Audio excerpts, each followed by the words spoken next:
senators were quietly on long-shot bid for compromise as Democrats secured votes to filibuster Gorsuch. Democrats now officially have enough votes to filibuster President Trump's nominee for the Supreme Court, Neil Gorsuch, setting up the possibility of a history-making showdown that several senators Monday were urgently trying to prevent. Even as both sides appear headed for a confrontation that would end with a change in the Senate's rules to eliminate filibusters against Supreme Court nominees, conversations have been quietly underway behind the scenes among a handful of lawmakers from both parties who are trying to find a way to de-escalate. Their ability to strike a compromise remains doubtful, however. Whatever happens, Gorsuch is all but certain to be confirmed.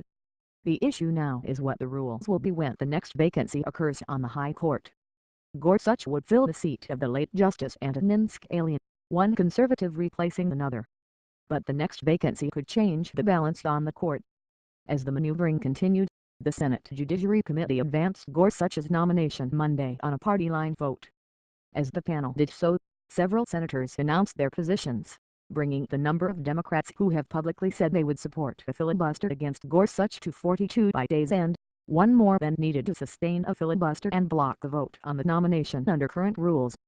At least one senator, however, indicated that his decision to filibuster came with an asterisk, Senator Chris Coons D-Del, who is among those trying to convince colleagues to step back from the brink of the so-called nuclear option that would upend Senate rules. As Coons became the pivotal 41st Democrat to say he would back the filibuster, he said he would vote against ending debate on the nomination unless we are able, as a body, to finally sit down and find a way to avoid the nuclear option. Democratic senators involved in the discussions essentially want an assurance that if they allow a vote to proceed on Gorsuch, Republicans will drop the threat of rules change in the future, maintaining the 60-vote threshold on subsequent Supreme Court vacancies. But with partisan tensions running high in the Senate, and trust low, such a deal is difficult to reach and almost impossible to enforce, congressional officials said. Senators have been at this crossroads before, with mixed results, which adds to the uncertainty ahead of the votes to cut off debate on the nomination. The key votes are expected Thursday. More than a decade ago, in 2005, a bipartisan gang of 14 senators struck a deal that ended the Democratic blockade of then-President George W. Bush's judicial nominees without having to resort to a rules change.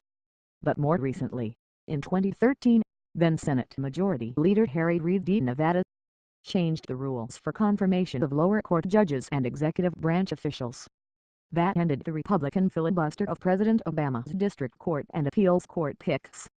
Reid's move angered many Republicans. Because of the partisan tensions, the talks this time involve more of an invisible gang than the effort in 2005. There's no gang. There's no negotiations.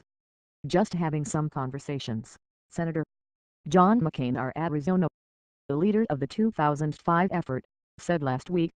Many senators fear that if Republicans change the rules to allow confirmations with a simple majority, the Senate would soon begin to run more like the House, where majority rules, rather than as a slower-moving body that requires bipartisan cooperation to achieve a 60-vote threshold to advance most items.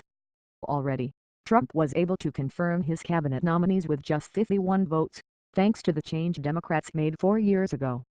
Even though Senate Majority Leader Mitch McConnell RKY has insisted the rule change would cover only Supreme Court nominees, many senators worry that it's only a matter of time before the rules would be changed to eliminate filibusters on legislation too.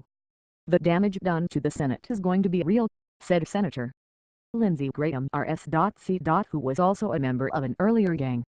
If you ever wondered about how important the Senate is, you're going to find out it becomes increasingly more important now. But the difficulty of finding agreement shows how badly relationships have eroded, especially as outside groups are pressuring both parties not to relent on Trump's nominee. Democrats are being pounded by liberal activists to oppose the president. Republicans are desperate to help Trump's wobbly administration gain the victory in its first 100 days. Neither side of the aisle has had the maturity or the willingness to stand up to the pressures and cause this institution to operate in the way it should, Senator Bob Corker R10 said in a recent floor speech. I hope that somehow or another, we will have the ability to avoid what I see as something that is very, very detrimental to the Senate and, in the process, very detrimental to our country.